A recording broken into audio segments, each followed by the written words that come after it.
Айтпақшы, сіз менің жеңшеме не дегенсіз? Не деппін? Машина алып бер дедім.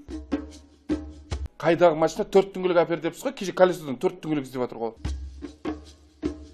Үйбай, енді 4 түңгілек дегенде түсіну керек қой, адам машина деп айтқанымды. Ой, түсінбейді, қашан кездесесіздер? Вторник деп айттым ғой алдын. Сол вторниктің kesкен кезде нақты айтыңыз.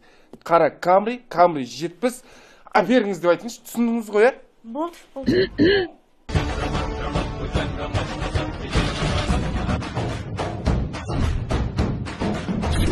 Kalbin işine bak, yüzüne bakamaz.